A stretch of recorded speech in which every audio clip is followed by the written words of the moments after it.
All right, so the next section is on maximum power transfer in AC circuit.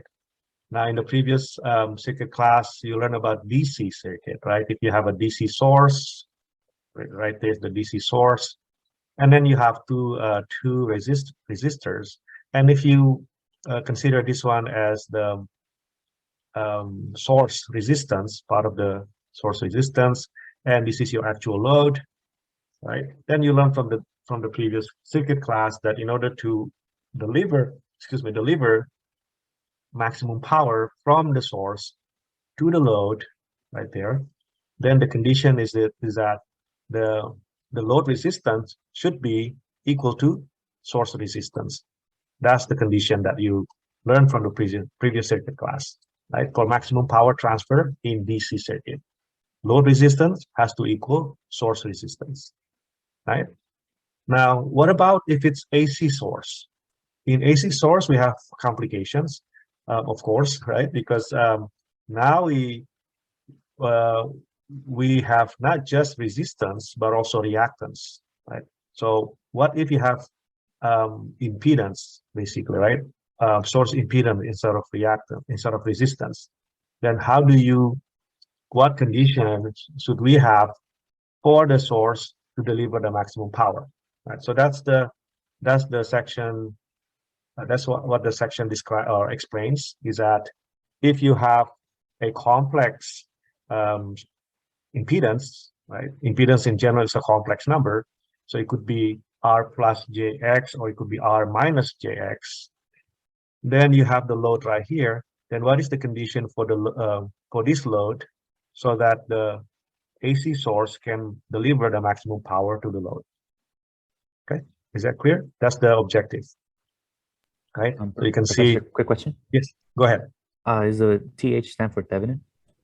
Yes. So the TH here, I deliberately use TH because um, if I take this out, right, then that's basically the Thevenin impedance of the source, right? So yes, it is. It stands for Thevenin. Any other questions? All right. So then, how do we calculate? Since we are focusing on average power P, maximum average power, right? Just like the DC is also P, right? In DC, there's only P.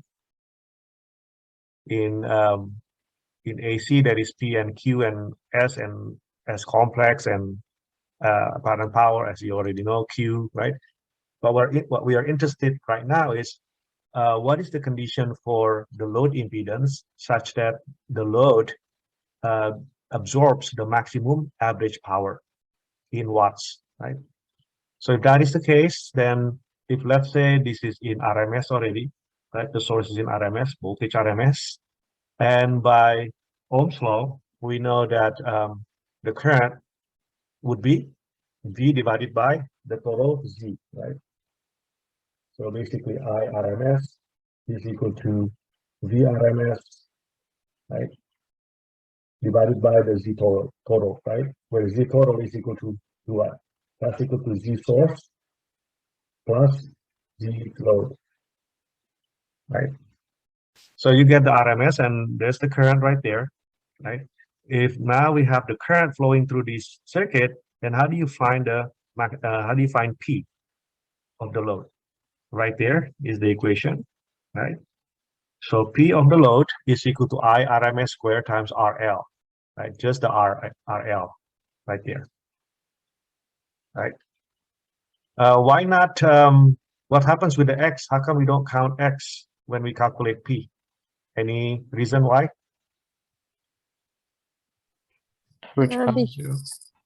Yes, very good. Yeah, you got it. Very good. Because P of X is equal to 0, right? Because that comes from inductor, right? It's plus JX, so that comes from inductor. So as we learn, P of inductor as well as P of capacitor is equal to 0. Very good. So let's derive I, which I already did earlier, right? Right there. So I is equal to V divided by Z total, and Z source is RTH plus RL. Excuse me. If I open this up, I get RTH plus JXTH, right? And then plus R load or RL, I call it RL, right? Plus JXL. So you combine the real part right there, and then you combine the imaginary part right there, right? So that's what I did. Now I have the equation for current. But what I'm interested in here is just the magnitude, right? If I'm interested in the magnitude, then this equation number 2 would simplify to magnitude of the whole thing, like this, right? What's the magnitude of the whole thing? Well, it's going to be the magnitude of the numerator, right? And the magnitude of the denominator, right? So what is the magnitude of the numerator? Remember, VRMS is already a constant. So what is the magnitude of a constant? It's going to be just the same as the constant itself, right? Right there, right? And what is the magnitude of the denominator? Remember, this is complex number, right? You have real part and you have imaginary part. And as you know, if you have a complex number, then the magnitude of a complex number would be real part square plus imaginary part square. And that's why when you look at the equation right here, right, the magnitude of the numerator is just the magnitude of the RMS of the voltage, whereas the magnitude of the denominator would be square root of the real part square and imaginary part square. Any questions so far? All right. So now I have the equation for current. I'm going to erase this so that it's clear again.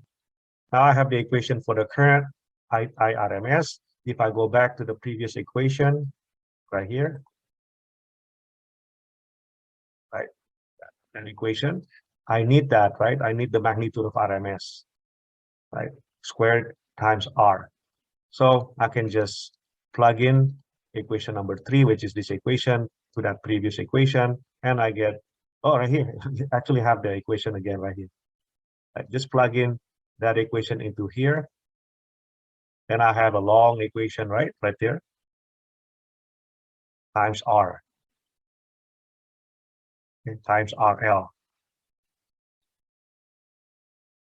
There. Okay.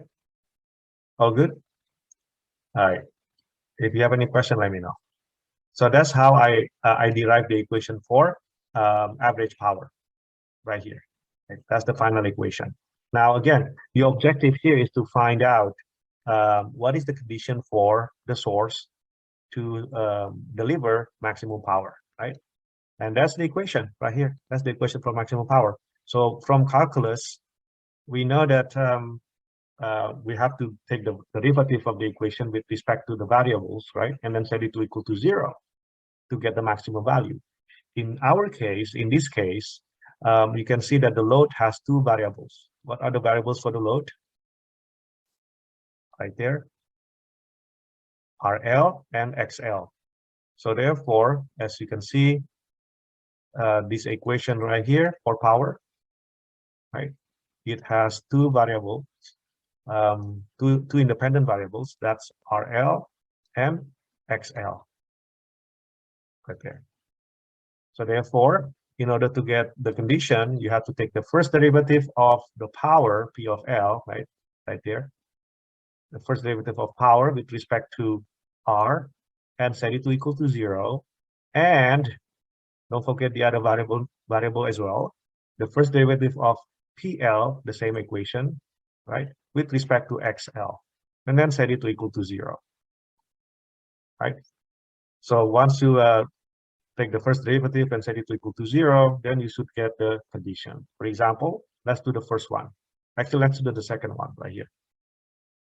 Right. First derivative of the power with respect to x, right there. You can do the quotient rule. I won't go through that, but that's a quotient rule, right? You have the equation that has a numerator and denominator. So then you can do u over v prime is equal to u prime v prime u, right, divided by v squared, right? So that's basically what I did, and set it to equal to 0, and that's what I have right here for that equation, okay, right here. Any questions so far? And then you set it to equal to 0. Once you do that, then the denominator disappears, right? So all you have left is the numerator. That's what I have right there, right? So then from here, you can see that from this equation, you can see that for this condition to be true, for this equation to be true, that means remember out of L and XL plus XL is our parameter, right? So one of the condition is that XL plus XTH has to be equal to 0, right? VTH cannot be 0. Out of L cannot be 0, right? So the one thing that can make this to be 0 is XL plus XTH. So therefore, I put the condition here, right? Make sense? There's some from there we get XL, the load reactance has to be equal to the negative of the load, the source reactance. That's the first condition. If you do the same thing for RL, remember you have the other condition, the first derivative of PL with respect to RL, same thing, quotient's rule. And at the end, you get the second condition, which is right here. Right? And from this condition, we already know from the first condition that XL is equal to minus XTH. If you apply that to here, what's going to happen if you apply that to here? Since XL is equal to minus XTH, right? So this XL is equal to minus XTH. If you go ahead and plug in into this, then this will cancel, right, to 0. Okay, so that's why this second condition, because XL is equal to minus XTH, therefore this reduces to square root of RTH squared, which is equal to RTH. Okay. So that's the second condition, is that RL has to be equal to RTH, right? So that's the second condition. The first condition was what again? XL is equal to minus XTH, right? So therefore, since I have RL and XL, I am done. That means now I know the condition for the load impedance for the maximum power to be delivered to the load must be equal to ZL equals to RTH minus XTH, right? Which is right here. And as you can see, that RTH minus JXTH is none other than the complex conjugate of ZTH. Remember ZTH? ZTH is equal to RTH and plus, sorry, this is J right there, JXTH, right? So this right here got to be equal to ZTH complex conjugate. Right? So now we found out that in order for maximum power to be transferred to the load in AC circuit, if the source impedance is a complex impedance, then the load must be the complex conjugate of the source impedance, right? For example, ignore this for now. Ignore this for now, right? Let's say that this is our circuit, right? Just use a box right now, right, for the load, and we don't know what inside this box is for now, right? We still don't know. We know it's Z load. Let's say that the source impedance is 3000 at J400, right? And the source voltage is 10 VRMS. So then, what is the condition for maximum power to be delivered to this load? What should be inside this box? Now we know, right? Now we know from what we discussed earlier. Now we know that for maximum power to be delivered from the source to the load, right?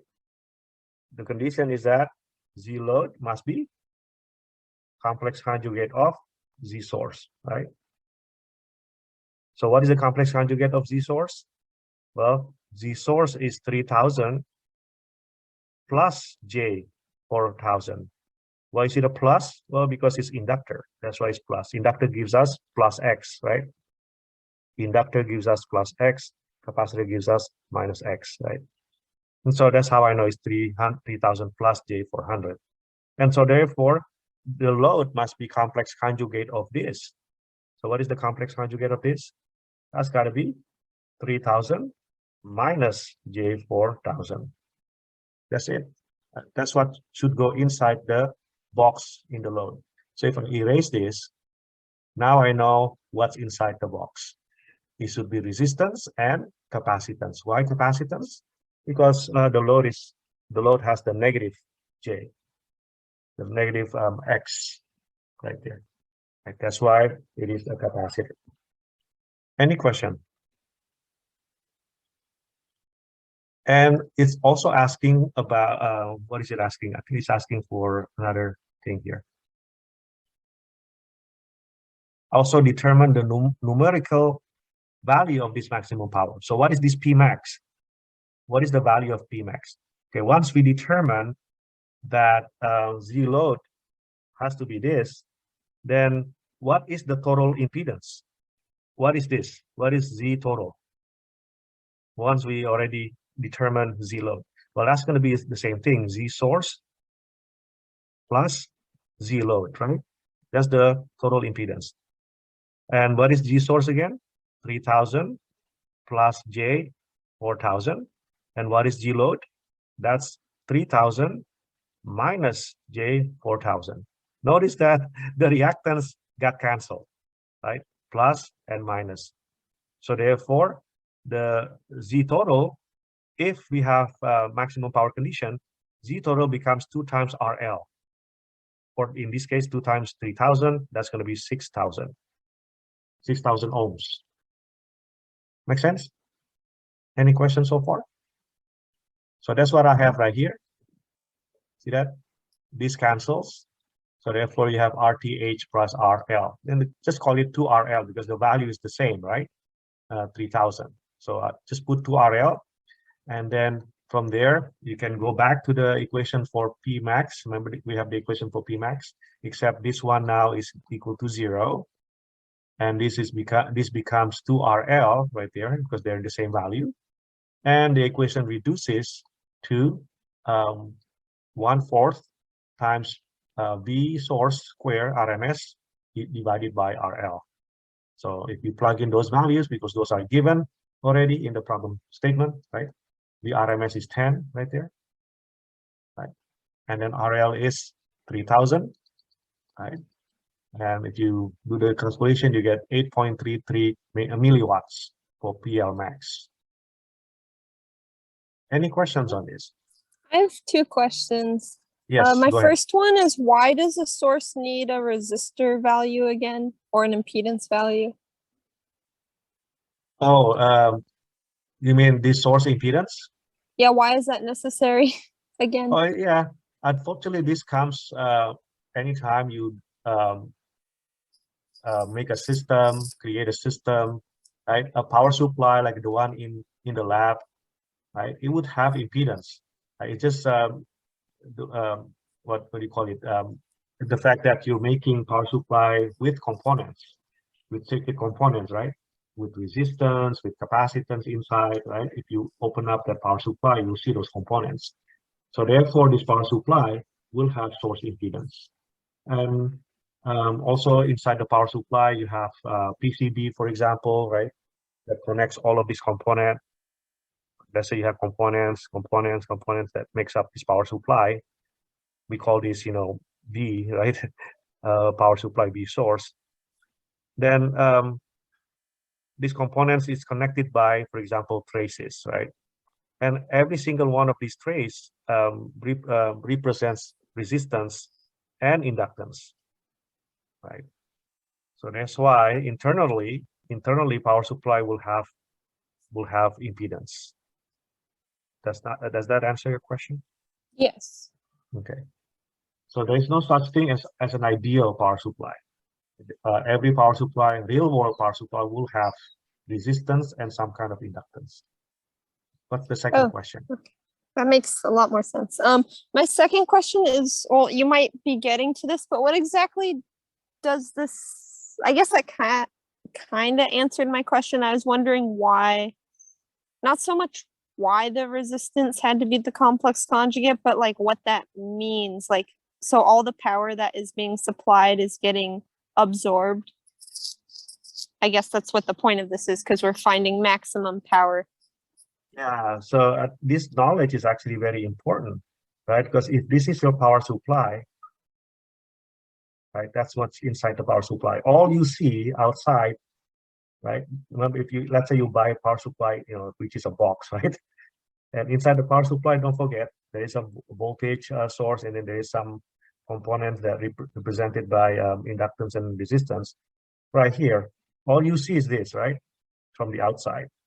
And if we have some knowledge on the source impedance, then we would know how much power we can get from this power supply, right? What's the maximum power I can get from this power supply? Would that be important to know? That way, if, I need to test my system right here. Let's say this is your system, right?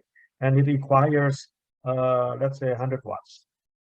However, when you try to find a internal impedance, turn out to be that for that internal impedance, you can only get at the most 90 watts, right? So practically speaking, that means you need to buy a different power supply, or this power supply is not good for your system that you're testing, right? So that's why it's important to know this. Does that make sense? Yes, thank you very much. Yeah. So again, it's all about how you want to use the power supply. If let's say you want to know what maximum power the power supply can give you, then this will be a good knowledge to have, right? Yeah. Oh, Tawfiq, just a quick question. Yeah. So for Yeah.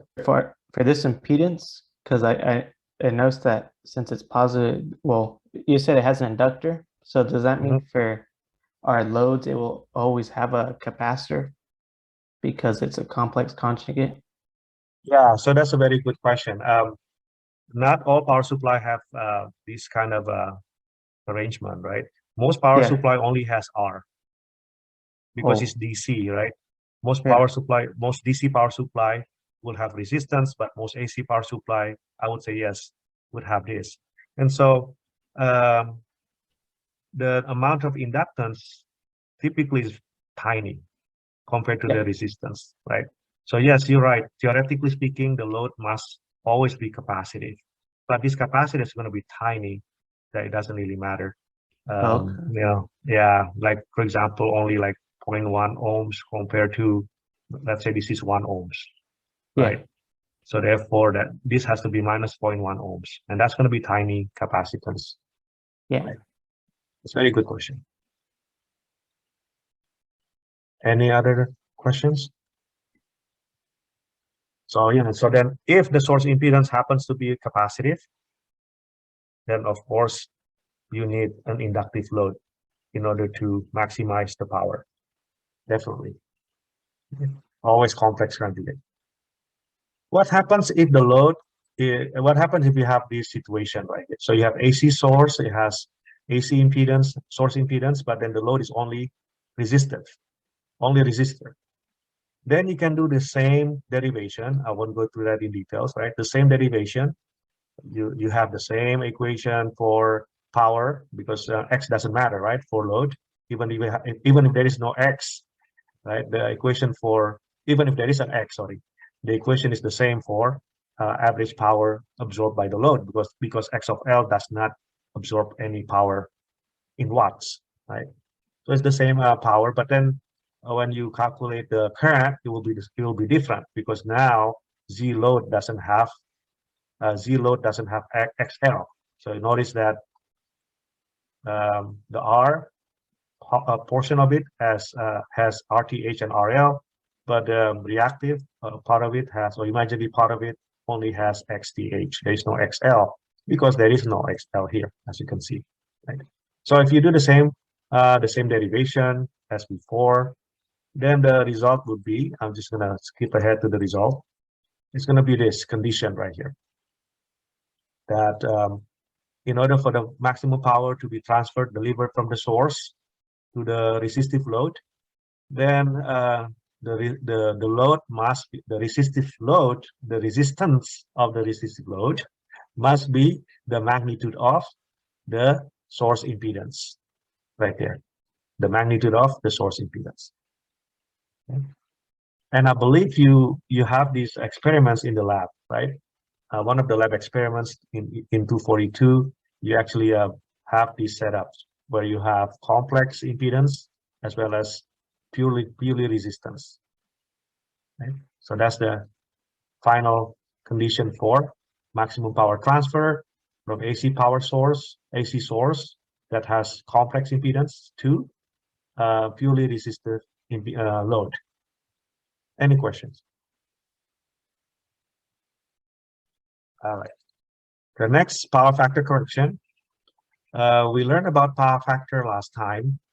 And so I believe I said that ideal power factor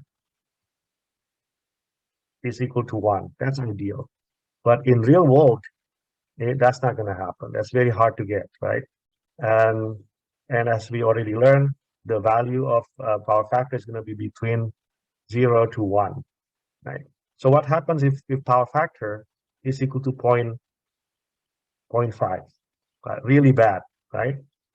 Then what do you do, right? And can we correct this power factor? The answer is yes, right? And so let's consider these. So the question is, how can we correct power factor? So in this section, we're going to learn how to correct the power factor. Let's say that I have this circuit. Forget about this for now. Assume there's not there yet, right? So all you have is this. So you have your house right there, and your house typically have lagging power factor, right? Lagging, as I explained last time. Most of the loads inside our house is lagging load or inductive load, right? So power factor is lagging. Let's say this is your house right here, right? And that's the current that goes into your house, and that's the AC voltage across the house, right? And for this load, by Ohm's law, you get current IRMS, which is equal to IL RMS, right? Because there's only one path for the current. Then ignore this for now. So it's only one path. Good. So here IRMS, which is the source current, right? Current coming from the source, is equal to the load current, which is IL RMS. Agree? Right? So this current is the same as that current. Now, let's say that the power factor is bad. So what can you do? Well, before I do this, let's draw the phasor diagram first. So the phasor diagram for this condition is this right here.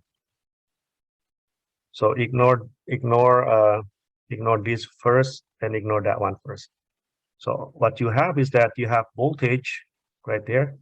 That's our reference, meaning our voltage has 0-degree angle. So that's why I draw this arrow for voltage at 0 degrees, right? Now, if the load is lagging, that means what? That means current is lagging, right? For power factor lagging, that means current is lagging.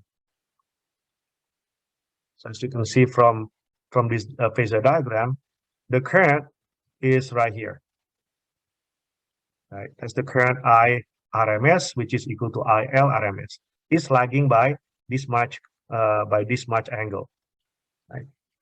So how do you fix this? When we say fix the angle or fix the power factor, that means we want the angle to be less. Why is that? Well, because power factor is equal to cosine of theta, right? You can see that if the angle is big, then cosine of theta is bad, right? what will be the best theta for power factor?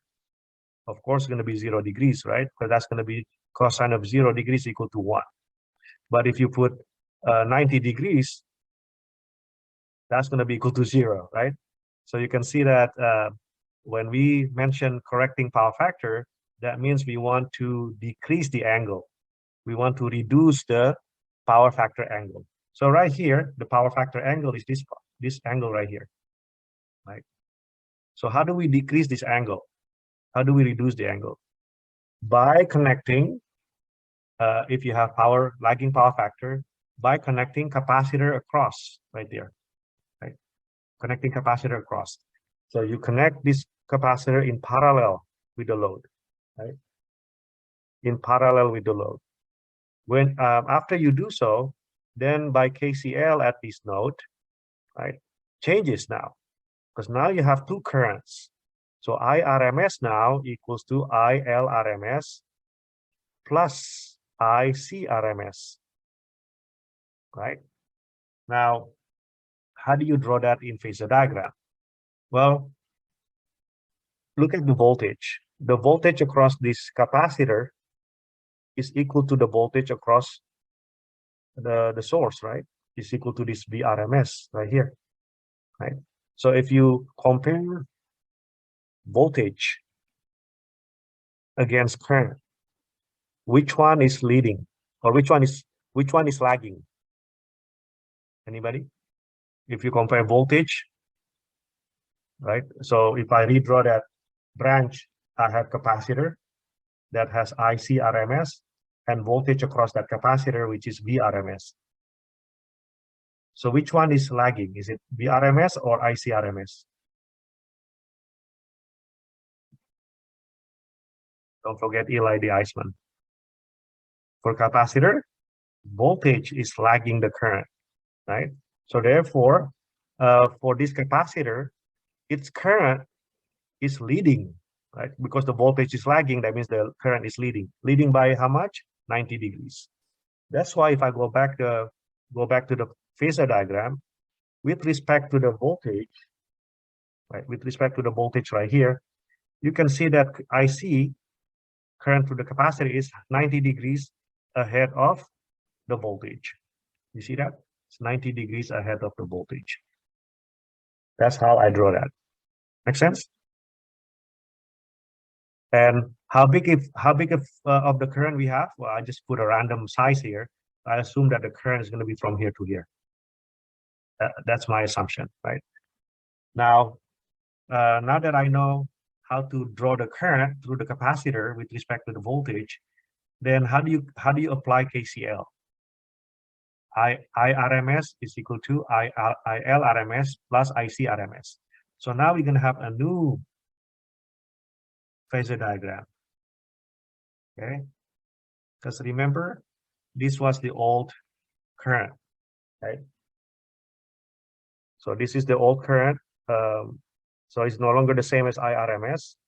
So now we still have this current. And remember, the source current now is equal to ILRMS plus ICRMS, right? So remember vector addition. So I have two vectors, this one and this one. How do you add the two? Well, you just put one of the vector at the tail of the second vector to the head of the first vector, right? So let's say this is the first vector, and I'm going to move the second vector, which is right there, to the tip of the first vector. So right here, that's my ICRMS now. Just move it there. And then the resultant vector would be from the origin to that tip of the second vector, right? So you still remember vector addition, right? So now I have the new current after capacitor, which is this current right there. So this is our new source current, right? Current that is supplied by the source. Notice that that new current, after I add the capacitance, has lower or a smaller angle than before. See that? Smaller angle means better power factor, because again, power factor is equal to cosine of that angle. If I call this first one theta 1, I call the second one theta 2, then we know that cosine of theta 2 gives us a larger value, right? Cosine of theta 2 will be larger than cosine of theta 1, right? Why? Because theta 2 is less than theta 1. Make sense? So that's how we can get our power factor to improve. Any questions? So this is just to prove using phasor diagram and circuit analysis that by connecting capacitor in parallel to inductive load, then you can improve power factor. Okay. And you can also use the power triangle to get or to analyze or to derive the equation for power factor corrections, right? Rather than phasor diagram, right? But before I do that, in the previous example, if the load is leading power factor, then how do you fix it? Of course, you put what across? Anybody? Instead of Inductor. capacitor, you put Inductor. inductor. Yes, right. So if the initial load is leading, and it's too much leading, right? Power factor is bad, 0.5 leading. Then you could connect inductor in parallel to that leading load. Okay. All right. Let's go back to this power triangle. So how do you analyze power factor correction using power triangle? Well, I'm going to first start with the bigger triangle. So for now, just ignore the smaller triangle. As you can see, I have two triangles, right? The big one and the smaller one. Both triangles has the same P, as you can see, right? So the base of the triangles are the same. What's changing is the side right here, right? For the first triangle, which is the big one, the reactive is plus Q1. So this comes from, since it is plus, it comes from inductive load, right? So the R gives you the P, the inductor gives you Q, plus Q, right? Okay.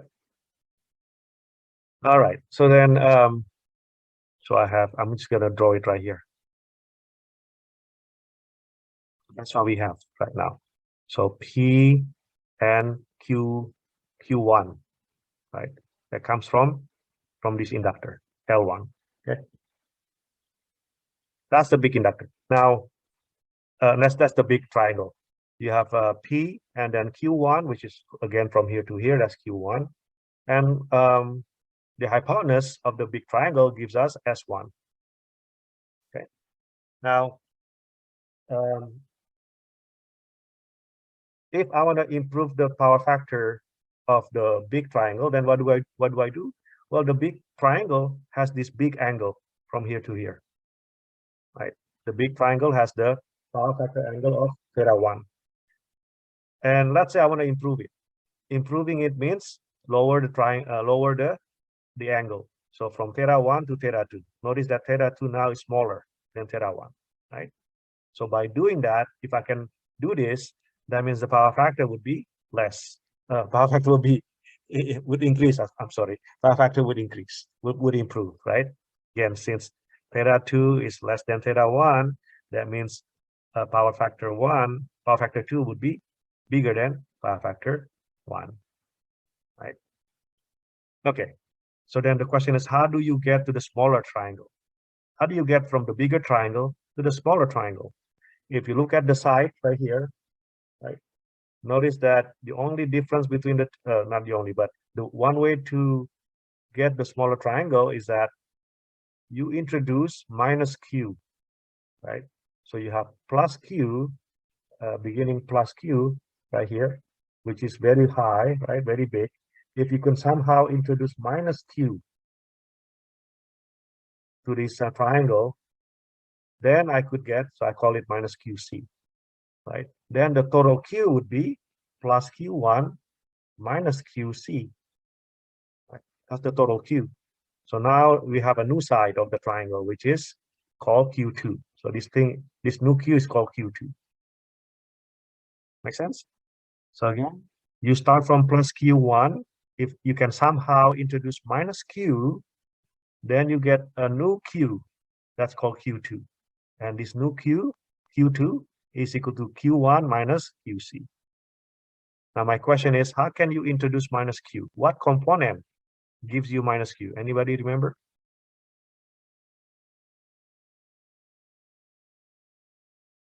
What component gives you minus? Capacitor, very good. So that this is consistent with what we had discussed earlier, right? That in order to correct power factor, you can just put capacitor in parallel. Same thing here. The implication of minus Q would be that you have to have a capacitor added to the circuit, right? So you have a capacitor added to the circuit. Right there. Right. Now, once you get the new triangle, the smaller triangle, then notice that the Q is smaller and the hypotenuse is also smaller, right? Now, let's look at the equations for this. If you look at the bigger triangle, P is equal to S1 cosine of theta 1, right? So cosine, remember cosine is, what is cosine of an angle? Is equal to the adjacent over the hypotenuse, right? Right. So therefore, adjacent is equal to hypotenuse times cosine of theta. That's what I did right there. Right? So cosine of theta 1 is equal to P over S1. So therefore, P is equal to S1 times cosine of theta 1. And Q, you could do the same thing, right? Q is going to be from the sine, right? So how do you get the sine of theta 1? Sine of theta 1 is the opposing side, right? The opposing side divided by the hypotenuse. That's sine of theta 1. So therefore, if you want to find out the side right here, the opposing side, that's, which is Q, that's going to be S1 sine of theta 1, like I have right here, right? Now, Q1 by itself, right, is equal to S1 times sine of theta 1. And if I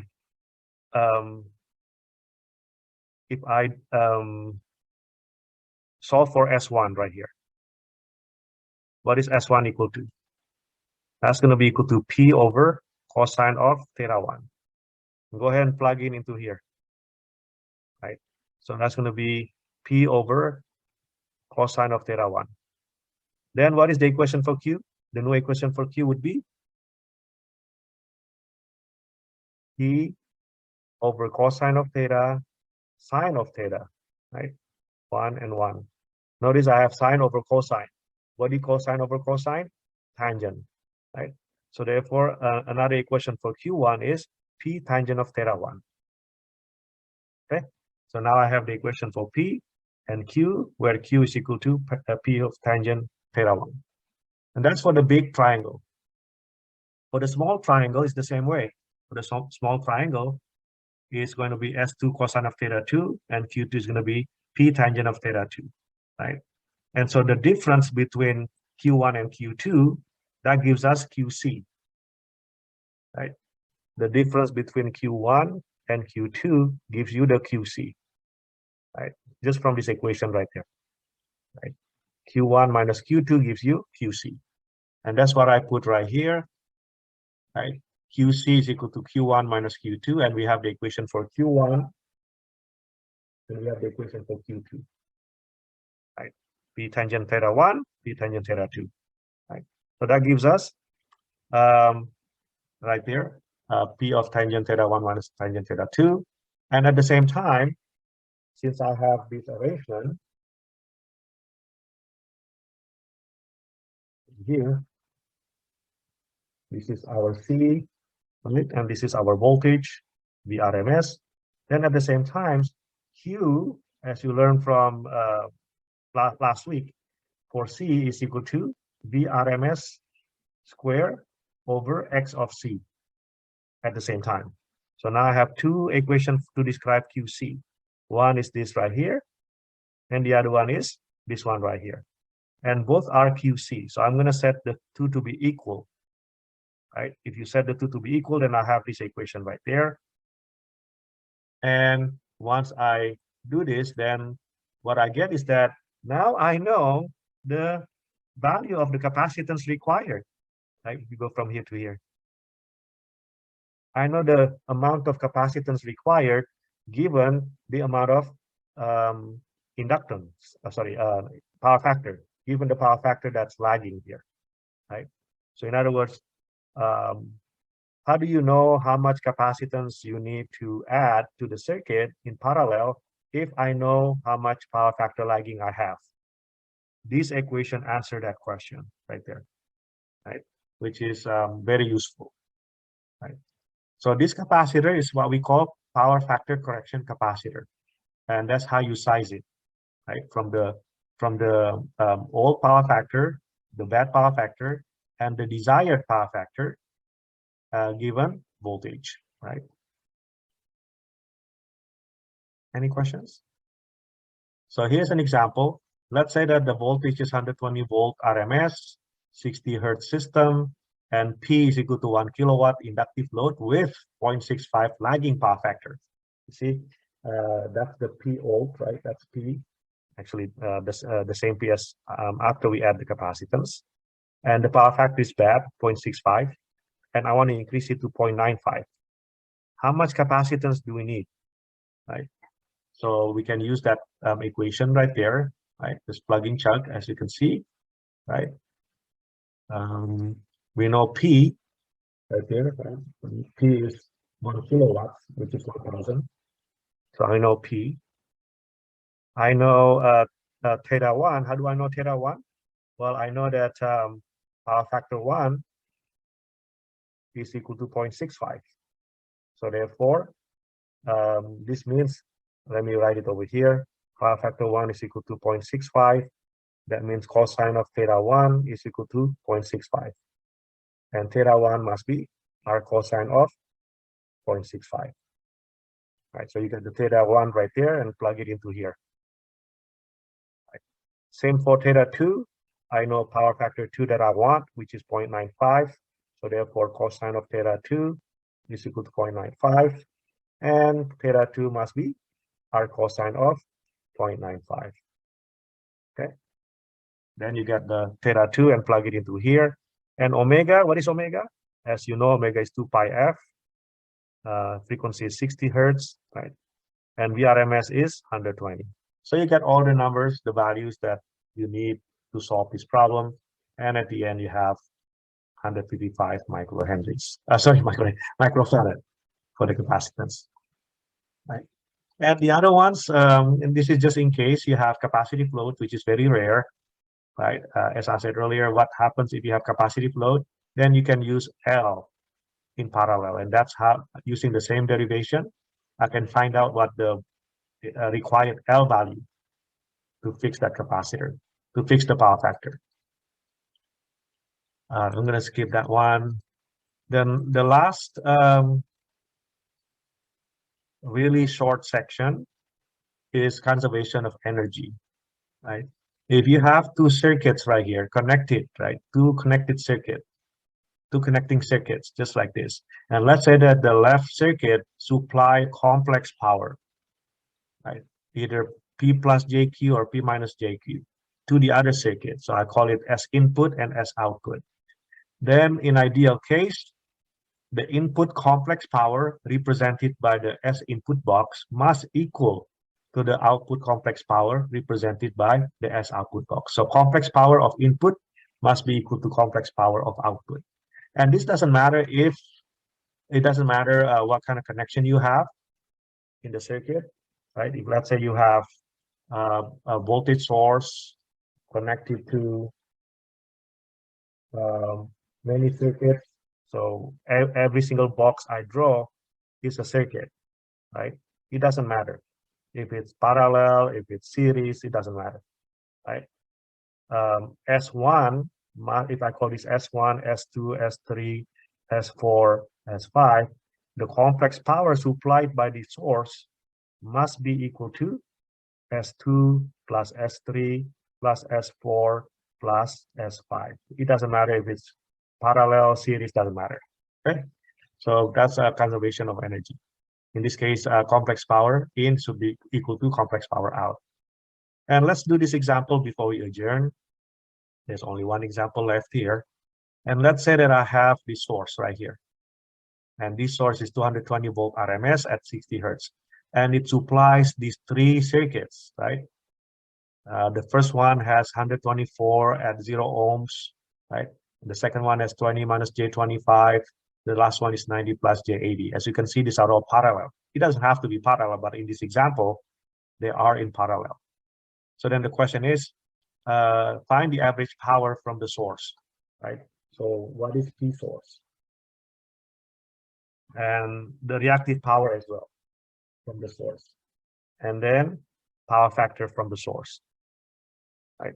So here is where you can actually apply this concept that complex power supplied by the source must be equal to complex power absorbed by the loads. Right? If I call this, what did I call it? S1, S2, S3. I don't want to be inconsistent here. Yes, okay. So I call this complex power from the first load S1, from the second load S2, from the third load S3. You have the voltage, right? You have voltage across each load, and each load has the same voltage as the source because they're in parallel. And what do you do in order to find complex power S1, S2, S3? If you know V and Z, then that's how you find the complex power right there, right? Okay, then you get the first complex power, the second complex power, the third complex power, right? And as I said earlier, complex power of input should be equal to complex power of the loads. Doesn't matter if it's parallel or series. So now S from the source should be equal to S1 plus S2 plus S3. You just add all up, right? You just add them up, and the resulting complex power is equal to the source complex power. Okay, and as you know, as you learn, complex power contains P and Q. This is in polar form, right? Polar form. You can convert it into rectangular form, right? Then if you convert it into rectangular form, then you have complex power equals to P plus JQ, right? In this case, actually minus, because the angle is negative, I can see already, right? Because the angle is negative. So you're going to get P minus JQ. So that P is, I can tell from here, from the answer is 16. You can double check this, okay? 16.1634.7 watts minus a J 913.47 var, right? So go ahead and convert it into rectangular coordinate. You should get these numbers, and then from here I know right away that the real part is our average power P, and the imaginary part must be the Q. And then what about power factor? Remember, power factor is also a cosine of the complex power angle, like this, right? So the angle of the complex power is right there. That's going to be minus 29.196, right? Just plug in there, and you get the power factor for the problem. Okay.